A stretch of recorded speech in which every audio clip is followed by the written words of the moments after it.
Pada awal surat Al-Baqarah, ayat pertama hingga ayat kelima, kerap kali dilantunkan dalam berbagai pengajian.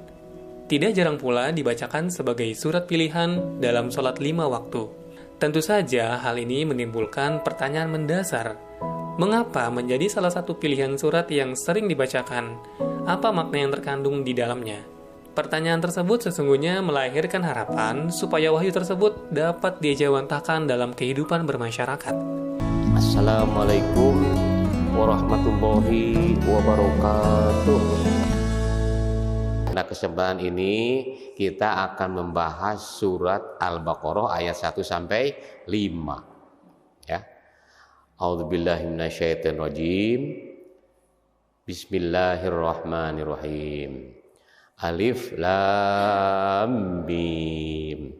Salah seorang sahabat Rasulullah, Ibnu Abbas, alif itu Allah, lam malaikat, mim Muhammad. Begitu Bu ya. Itu ada yang mengartikan demikian. Artinya wahyu itu dari Allah melalui Muhammad, melalui malaikat kepada Nabi. Nah, itu nyambung Bu. Dzalikal kitabu la raiba fi. Nah, makanya dzalika itulah dzalikal kitab, alkitab. Dzalikal kitab la raiba fi, tidak ada keraguan di dalamnya. Jadi wahyu tadi diturunkan dari Allah ke malaikat ke Nabi Muhammad. La raiba fi, dzalikal kitabu la raiba fi, tidak ada keraguan. Tidak ada keraguan fihi, di dalamnya. Hudal lil muttaqin. Itulah petunjuk bagi orang yang takwa. Siapa orang takwa itu? Dijawab sama ayat berikutnya. Alladzi yu'minuna bil ghaib. Jadi ciri orang takwa Bu. Ciri orang bertakwa yaitu iman kepada yang gaib. Yang gaib Bu. Apa tuh yang gaib? Nah Bu, begini Bu. Di sana menggunakan kata al-ghaib. Pakai alif lam. Kata ahli bahasa Arab itu namanya ma'rifat. Kalau ma'rifat artinya tidak ada lagi yang gaib. Yu'minuna bil ghaib, beriman kepada al-ghaib. Siapa itu al-ghaib? Allah. Kalau jin gaib tidak? Gaib. Betul nggak? Malaikat?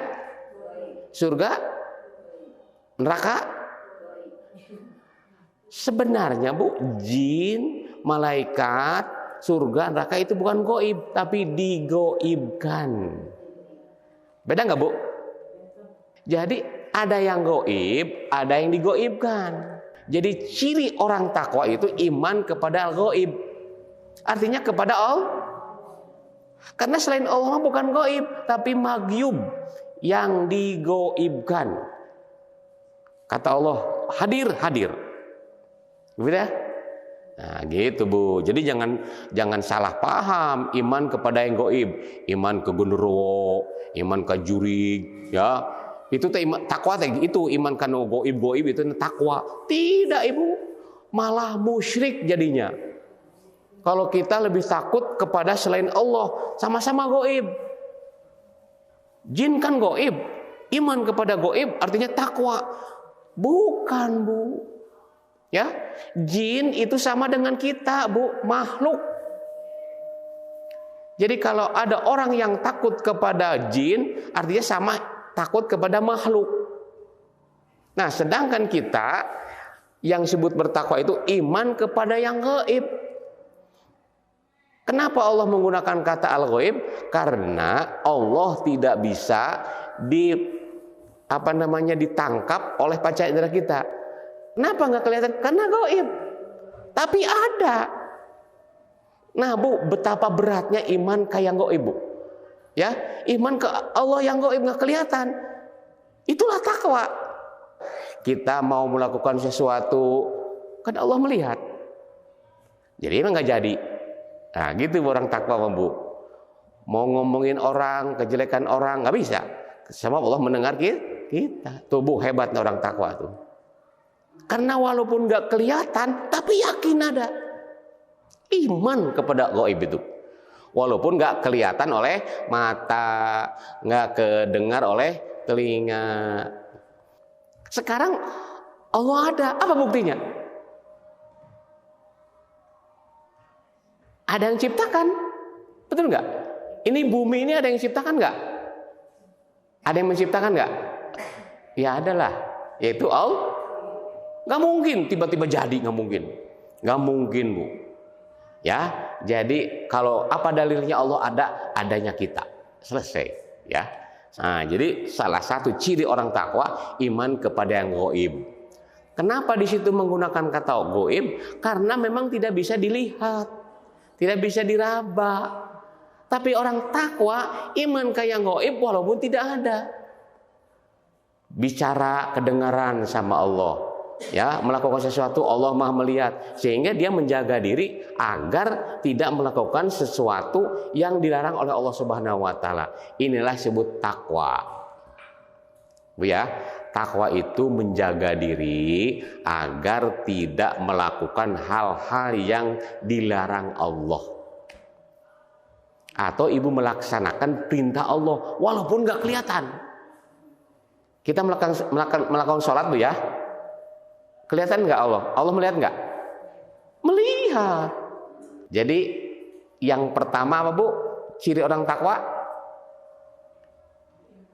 Iman ke yang gaib. Yu'minuna bil gaib. Yang kedua apa ya? Yu'minuna bil gaib wa yuqimunas shalah. Nah, wa yuqimunas shalah anu ngadegeun salat. Yang menegakkan sholat, bukan mengerjakan Bu.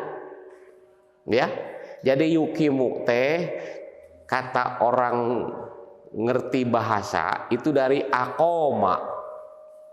Akoma yukimu, jadi menegakkan, mendirikan, berdiri, sarang mendirikan. Apa bedanya? Apa? Berdiri, artinya saya berdiri kan? Ada syarat enggak? Enggak usah tuh, berdiri selesai. Tapi kalau saya mendirikan, berarti ada sesuatu yang didirikan. Ngerti nggak Bu? Abdi nangtung, jeung nangtungkeun. Tuh, beda. Nah yukimu teh tina bahasa akoma. Akoma teh mendirikan, ngadegeun. Jadi ciri orang takwa mah anu ngadegeun salat, yang mendirikan salat, bukan mengerjakan salat. Apa bedanya mengerjakan salat dengan mendirikan salat? Ya Bu ya. Upami ngelaksanakeun salat, mau ngelaksanakeun we Bu. Henteu syarat-syarat. Tapi kalau mendirikan salat artinya ada syarat-syarat. Apa tujuannya, apa syaratnya gitu Bu. Sehingga ketika kita mendirikan sholat ada hasilnya. Kata Allah, aqimis sholah lidzikri. Jadi kalau kita mendirikan sholat ada akibatnya. Apa akibatnya? Lidzikri. Kalau kita mendirikan sholat tujuannya adalah lidzikri, untuk ingat kepada Allah.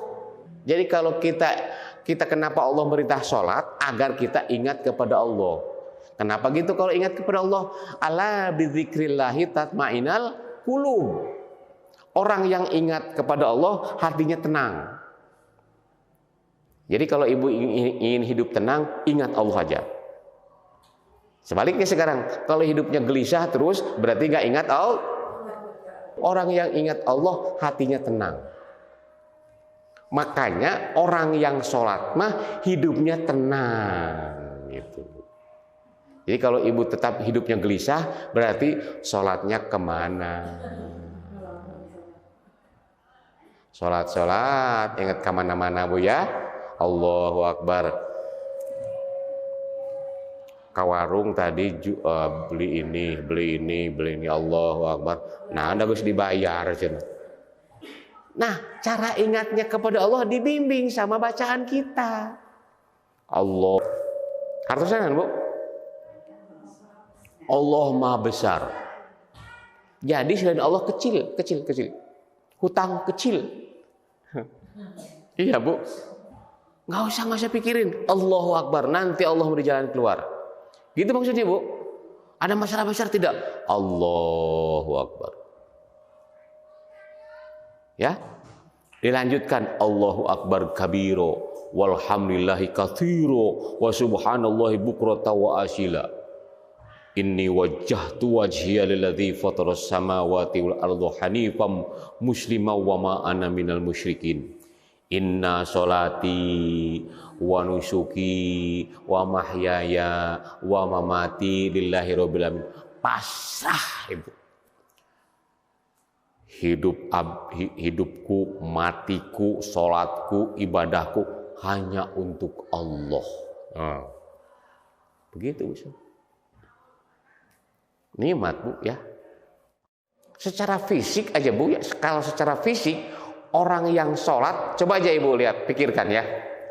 Kita ini tiap hari jalan, bekerja, sapu dan sebagainya, capek. Ini mastaka, kepala kita kan di atas saja ya, gak pernah itu. Berarti si darah itu jarang masuk ke atas, Bu. Kenapa? Kepala di atas kan, jantung di sini. Jadi kalau mau ke sini susah, Bu. Betul nggak, Bu? Ada dohor. Langsung dikasih cairan lah, Ibu. Encer lagi otak. Belum sakit udah Ibu kerja masak di rumah, asar. Subhanallah. Tatmainal qulub, tenang hatinya. Yang kedua, kalau orang sholat akibatnya apa? Inna sholata tanha anil fahsya'i wal munkar. Sesungguhnya sholat mencegah kekejian dan kemungkaran. Bagaimana tidak, Bu? Orang sholat yang senantiasa komunikasi dengan Allah, sering istighfar dengan Allah, sering minta tolong kepada Allah, masih mau kita berbuat dosa tuh? Malu kan, Bu, ya? Kan kita dalam sholat itu apa? Rabbi fili warhamni wajburi. Tiba-tiba ada dosa lagi. Tadi istighfar. Ya? Ini orang sholat nih. Ketika ada orang yang mau gibah nih, mau ngomongin orang. Biasa, ngomong ke tetangga. Orang sholat, Bu, ketika dosa. Tuh, berhenti, Bu. Jadi dijaga, Bu, sholat itu. Kalau orang sholat dijaga, itu maksudnya aqimus sholat, Bu. Kalau mengerjakan sholat, maksiat jangan, STMJ, sholat terus, maksiat jangan, jalan. Itu namanya STMJ. Tapi kalau sholat tidak, sama hatinya tenang terus, bangun tidur, Allahu Akbar, ya, bekerja, tengah hari, Allahu Akbar. Asar, Allahu Akbar. Maghrib, Allahu Akbar. Isya, Allahu Akbar. Dicuci terus. Wajahnya dicuci terus, bersih. Ya. Jadi orang yang suka sholat tuh wajahnya bersih, Bu. Yang suka sholat, insya Allah, Bu, bersinar, Bu. Itulah hebatnya sholat. Tuh, yang kedua, Bu, ciri orang takwa itu. Dijaga lidahnya. Karena senantiasa zikrullah. Ya, jadi Ibu kalau zikir dalam sholat, lanjutkan pada hari-hari berikutnya. Artinya begini, Ibu pagi-pagi subuh ya, subuh. Terus pergi kemana Ibu kalau sholat subuh? Kemana? Ibu kalau sudah sholat subuh kemana pergi? Kemana Ibu? Ke dapur. Mau apa ke dapur? Mau apa ke dapur? Masaklah, Bu. Dari ibadah ke ibadah lain, Ibu. Jangan dikira Ibu masak nggak ibadah Ibu. Sampai bagaimana kalau tidak masak, anak kelaparan, betul nggak? Nah, Ibu iringi itu, Bu, ibadah yang kedua tadi dengan zikrullah. Bismillahirrahmanirrahim. Nah, gitu ya. Terus, sambil tasbih, subhanallah, subhanallah. Menggoreng tempe, subhanallah, walhamdulillah. Bu, nikmat Bu, tempenya juga enak. Kalau saya lihat Bu ya, ibu-ibu nggak pernah diam Bu. Asal muter gitu, muter lagi. Apalagi kalau punya anak, ngurus anak gitu, puter lagi, terus nggak beres-beres. Ibu itu kalau diniati karena Allah, ikhlas, ibadah Ibu. Tapi kalau masak wah Ibu nggak dapat apa-apa, yang ada capek. Betul nggak Bu? Makanya antara ibadah satu ibadah lain sambung dengan kalimat-kalimat yang sama. Subhanallah, walhamdulillah, wala ilaha illallah, wallahu akbar. Dijaga lidahnya. Subhanallah ya. Jadi itu yang kedua apa Bu? Iman ke yang gaib yaitu Allah. Yang kedua yuqimunas sholat, yaitu menegakkan sholat. Pokok sholat Bu. As-sholatu ibaduddin. Sholat itu tiang. Apa Bu tiang tuh? Bukan ini Bu. Bukan ini tiang itu bukan. Sebenarnya yang disebut ibad itu bukan tiang, tapi ini dinding nih. Yang menyebabkan ada bentuk rumah. Coba rumah terbentuk karena apa? Karena tiang-tiang. Kalau nggak ada tiang, bukan rumah namanya. Kita bisa bekerja, bisa aktivitas di rumah karena ada penyangga ini, sehingga kita jalan. Inilah penyangga. Begitupun dalam hidup beragama Bu. Kalau tidak sholat, bagaimana kita akan melakukan sesuatu? Nggak ada ini. Bukan tiang, bukan ini dinding. Imad itu penyangga. Gitu ya. Jadi sholat penting, karena itu ciri orang takwa. Gimana kalau sholatnya belang betong? Kadang-kadang sholat, kadang-kadang enggak. Ya, ibarat kalau rumah, iya bolong, itu bolong, ya masih anu lebet gitunya. Bolong-bolong, kan nggak enak rumah bolong-bolong ayah masuk katanya gitu. Gitu aja Bu. Jadi jangan sampai. Gimana ada waktunya kepepet Bu? Dalam Islam sangat mudah Bu. Nggak bisa ada namanya sholat jamaah. Misalnya ibu nih mau bepergian nih ke Sumedang ya gitu misalnya nih, berangkat dohor, kesana nggak keburu nih, tarik aja Bu. Namanya jamaah takdim. Nanti aja di sana sholatnya, namanya jamaah takhir. Dah saya nggak bisa kalau sholat berdiri, duduk Bu. Hebatnya Allah tuh begitu, sholat betapa gampang. Nggak bisa duduk ya tidur lah. Bisa cara sholat tidur bisa gini. Ada ruku nggak ada gitu. Bagaimana berdiri juga nggak bisa, masa ruku? Ibu kalau sholat lagi tidur, usahakan dada menghadap kiblat Bu. Ya, jadi agak sedikit begini. Kalau dipraktekkan, ya, jadi agak nenggeh gitu ya, nangre. Oleh siapa? Oleh suami, oleh anak. Nak sini nak, ibu mau sholat. Gimana? Betulin gini. Gimana wudunya? Wah, ibu nggak bisa wudu. Misalnya kan nggak bisa wudu, Bu, nggak usah sibuk ibu masalah wudu, tayamum aja Bu, tayamum aja. Kalau ibu sakit Bu ya, tayamum aja.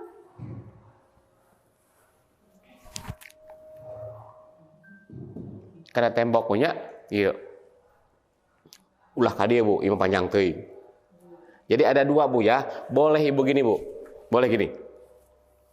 Boleh ya, atau cukup segini aja. Boleh Bu. Banyak madhab Bu ya. Kita mah cari yang gampang aja lah ya. Gini aja Bu.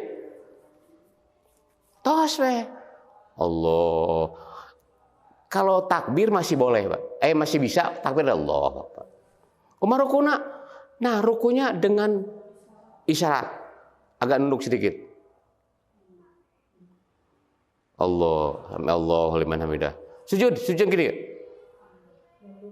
Gitu bacaannya gitu. Ya. Kemana berfirna atau gini aja. Kalau tahiyat sambil bawanya bisa. Jadi Allah memudahkan semuanya, Ibu. Ibu kalau sakit, kalau nggak bisa tayamum, nanti ditayamumin, Bu. Bisa, ya. Aduh nggak bisa gini, kicip Bu, Ibu. Kicip ya. Nah, ya amat sangat darurat bagi orang yang sama sekali nggak bisa bergerak apa-apa. Ibu bacaannya apa? Ada bacaan panjang-panjang lupa-lupa. Oh ya? Nah ini Bu ya. Tapi ini jangan dilakukan ketika sehat, Bu. Ketika ibu nanti sakit banget, ibu sholatnya cukup membaca Allahu Akbar, Allahu Akbar, Allahu Akbar. Seberapa kali, Bu? Seberapa? Tilu. Ibu tenamang ya. Sholat subuh ya. Seberapa kali takbirna? Kalau sholat subuh itu 2 rakaat. Setiap rakaatnya 5. Jadi kalau subuh mah 10 takbirat. Gitu Bu ya. Ini calon nanti ke sepuh ibu terbiasa sholat. Gitu apa Bu? Tayamumin sama anak. Kemudian ibu Allah. Sholat naon nak? Subuh Bu ya. Allahu Akbar. Allahu Akbar. Allah. Gitu Bu. Tapi terus beres. Assalamualaikum. Bu hebatnya Islam. Saking tekenginya dikantunkeun sholat. Kecuali Bu. Siapa yang boleh meninggalkan sholat? Ibu-ibu kalau lagi haid. Nggak boleh Bu. Saya tekuat hayang sholat. Teu meunang. Datos lami cenah ieu haid teh ieu. Nek sholat bae tekenging. Maksakeun teuing atuh. Atau lagi nifas, atau lagi tidur, atau siapa yang nggak usah sholat, Bu ya, lagi haid, lagi nifas, katakanlah tadi ketiduran, ya, apalagi hilang akal. Sekarang kalau laki-laki haid tidak, nifas tidak, kan itu, tapi nggak sholat, kira-kira kenapa? Gila. Gila Bu. Anak-anak bukan dages kumisan. Head bukan perempuan. Nifas. Kenapa Bapak nggak sholat? Jadi ternyata banyak orang yang gila Bu ya. Kan sehat tapi nggak sholat. Orang gila Pak. Sebab orang gila mah nggak usah sholat. Bebas sholat. Jadi ibu kalau ingin bebas sholat, gila, gelo. Saking wajibnya Bu ya sholat Bu ya. Yang ketiga, ciri orang takwa wa mimma rozaqnahum yunfikun. Dan dari apa-apa yang Allah berikan kepada kita keluarkan, infakkan. Misalnya nih saya di komplek tuh beli rumah, lunas. Nah berapa harganya? Infakkan Bu. Apa akibatnya kalau rumah, kendaraan apapun tidak diimpakkan Bu? Nah ini Bu. Dan ke Allah mah impaknya seumur rumah sekali. Ciri yang ketiga ini kadang-kadang banyak yang mentok Bu. Punya sawah sekian hektar. Udah diimpakkan belum? Punya mobil berapa? Ada 2. Sudah diimpakkan belum? Harus Bu. Kecil Bu, impaknya kecil. Nggak banyak. Misalnya harga rumah harganya 100 juta. Impaknya berapa? Iya berapa? Kalau harga rumah harganya 100 juta, impaknya hanya 2.500.000. Seumur hidup tuh Bu, gak usah lagi. Kalau itu yang 2.500.000 nggak dikeluarkan, maka namanya si rugi. Rumah itu tidak berkah, penghuninya banyak yang sakit, banyak penyakit. Sama Allah dipaksa untuk mengeluarkan uang. Dengan cara bayar dokter, bayar pencuri, wa mimma razaqnahum yunfikun.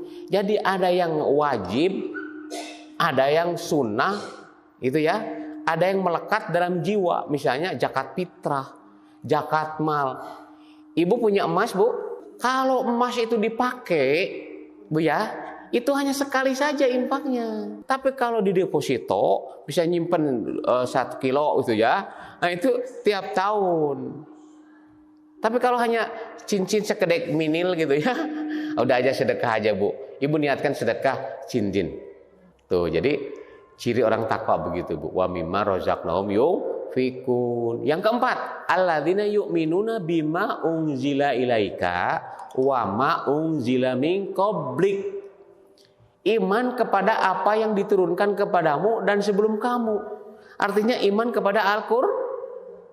Ibu yakin Al-Qur'an benar? Yakin. Ibu yakin kalau dilaksanakan akan mendapat pahala dari Allah? Yakin itu, Bu. Begitu, Bu.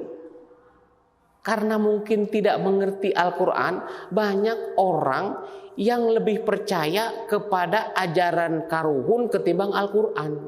Nah, Bu, ada kan ajaran karuhun, Bu ya? Yang turun-temurun. Rek yang jawaban, rek naon, pokoknya karuhun, tradisi. Ibu hati-hati, Bu, kalau melakukan sesuatu. Ini ada nggak dalam Al-Qurannya gitu? Kalau tidak, ini masalah ajaran Islam. Nah, itu melakukan.